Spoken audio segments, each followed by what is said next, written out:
النادي الاهلي يكتسح الاتحاد السكندري على استاد الاهلي والسلام في وسط تشجيع كبير جدا بنتيجه 3-0، ويحصد 3 نقاط مهمين وغاليين عشان يستمر بالعلامه الكامله 18 نقطه من 6 مباريات، وفي صداره الترتيب ينفرد لوحده تماما في صداره ترتيب فرق الدوري المصري الممتاز ب 18 نقطه بالعلامه الكامله من 6 مباريات. زي ما احنا لسه قايلين، النادي الاهلي النهارده بيهزم نادي الاتحاد السكندري 3-0. الهدف الاول عن طريق بيرسي تاو، هدف جميل جدا، هدف بدأ طبعا بضغط عالي جدا، وده يوريك ازاي الضغط العالي بجد اتطور جامد قوي مع مارسيل كولر المدير الفني السويسري للنادي الاهلي.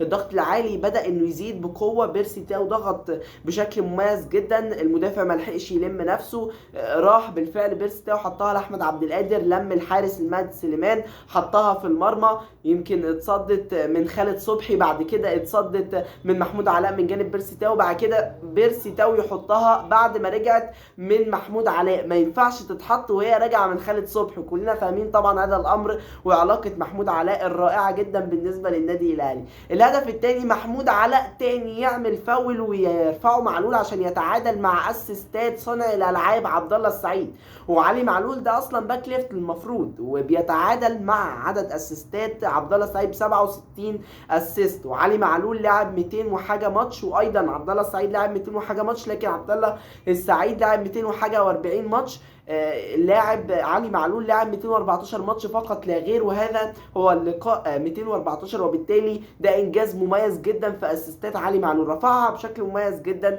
لكن هنا بقى فين التغطيه الدفاعيه اصلا من جانب لاعبي نادي الاتحاد السكندري؟ مفيش اي تغطيه دفاعيه، ياسر ابراهيم طالع لوحده خالص، مفيش حد طالع معاه، في مدافع تحته، مش عارف بقى ايه التلكيك، هم كانوا بيتلككوا على ايه عشان يحسبوه في هذه الكره؟ يعني لقيت محمود البنا كان واقف شويه، يا رب يكون واقف مثلا عشان يتاكدوا من تسلل او هكذا، رغم انها ما فيهاش اي تسلل، اما لو بيتاكدوا من فاول او هكذا دي هتبقى تلكيكه.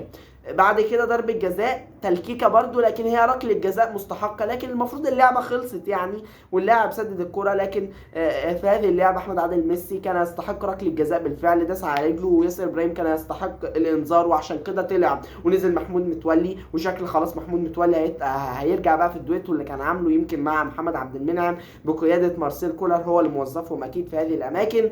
عايز اقول لك طبعا يعني هما طبعا سرد باكات مش موظفهم اختراع من مارسيل كولر، بس هو موظفهم جنب بعض، محمد عبد المنعم ومحمود متولي بادوار معينه، كل واحد ليه ادوار معينه. الهدف طبعا الثاني اتكلمنا عنه، ضربه الجزاء بقى محمد الشناوي تصدي رائع جدا، ومحمود علاء كلاكيت ثالث مره في شوط واحد، ده انجاز، ده انجاز، وعلاقته الله اكبر بالاهلاويه وبجمهور النادي الاهلي. خش على السوشيال ميديا هتلاقي محمود علاء منور في السوشيال ميديا، وحب شديد من جمهور النادي الاهلي، دي علاقه محبه كبيره يمكن ما بين جمهور النادي الاهلي ومحمود علاء. يمكن محمود علاء يضيعها ويتصدى محمد الشناوي، راح معاه وكان متوقعها صح، وبالفعل تصدى ليها، ولازم نشيد بيه. بدايه الشوط الثاني محمد الشناوي يعمل ركله جزاء، وركله الجزاء مستحقه لاحمد عادل ميسي، يخش احمد عادل ميسي يشوطها ويطلعها بره تماما، مش عارفين راحت فين حقيقه يعني، وطلعت بره تماما، والشناوي برده كان رايح معاها، لكن هو كان عايز يحطها في مقتل، عايز يحطها في حته وعاليه، ويعني في مقتل، لكن هي ما راحتش، والكور دي بتقلش ساعات في ضربات الجزاء وضاعت، ويبقى ركلتين جزاء كانوا كافيين ان هم يرجعوا نادي الاتحاد السكندري للمباراه، يضيعوهم لاعب نادي الاتحاد السكندري، وشكل الشناوي بيخوف يعني. بعد كده النادي الاهلي، يمكن النادي الاهلي كان بيحاول في الشوط الثاني انه يهدي رتم المباراه، على قد ما يقدر، لاعبي الاتحاد السكندري يمسكوا كوره شويه، النادي الاهلي بخبرته وهكذا، وبعد ما نزل قفشه بدل برونو سافيو اللي انا كنت شايف يمكن ان هو ما اداش يمكن اداؤه الطبيعي واداؤه المميز بصراحه يعني الشوط الاول، بالتالي نزل قفشه، وقفشه بصراحه لما بينزل في الشوط الثاني بيمسكك كوره، بيخليك تعرف لو انت عايز تتحكم في الريتم، بيخليك تتحكم في الريتم، تمسك كوره، تسيب لهم الكوره وترجع تدافع وهكذا. قفشه بيعمل الحته دي حلو جدا جدا جدا. شادي حسين بدا يعتمد عليه جناح، الكواليني كان بيذيع على قناه اون تايم سبورت يقول لك بيرسي تاو فاق، بيرسي تاو احسن لاعب في النادي الاهلي اخر ماتشين، والحكايه والروايه بعدها بدقيقه واحده، بدقيقه بالظبط لقينا بيرسي تاو الواد قام، الواد يعني نام ما قامش وشد عضلي، وان شاء الله يعني سلامات لبيرسي تاو، بصراحه كان مقدم مباراه رائعه جدا، انا من وجهه نظري الشخصيه مان اوف ذا ماتش بشكل كبير يعني، في مركز راس الحربه اكتشاف بالنسبه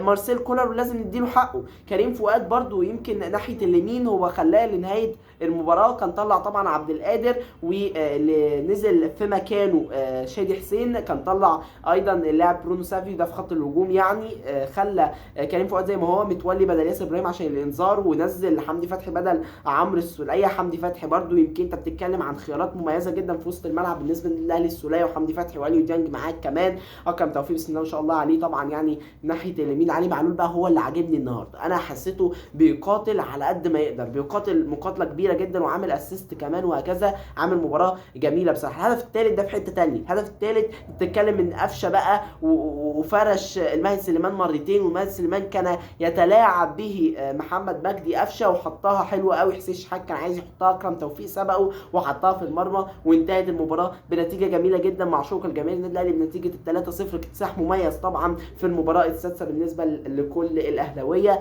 الشوط الثاني النادي الاهلي كان بيحاول يعمل زي مباراه غزل المحله، لكن نادي الاتحاد السكندري حتى لما الاهلي جاب الجون الاولاني مش عايزين يهاجموا، الاهلي جاب الجون الثاني هم مش عايزين يهاجموا، هم مش عايزين يكبروا النتيجه. احنا بنستقبل اهداف، احنا هنستمر على نفس الطريقه اللي هي اللعب على المرتده.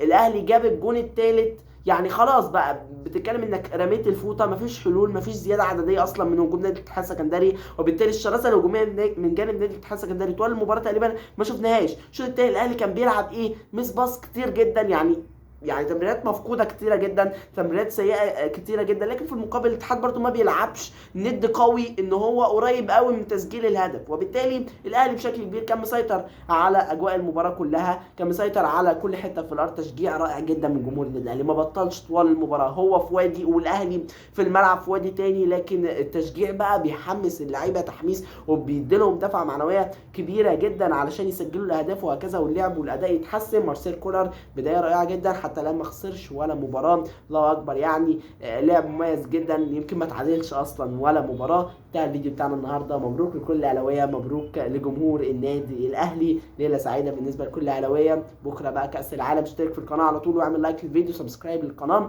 تفعيل الجرس ليصل كل جديد اول باول. والسلام عليكم ورحمه الله وبركاته.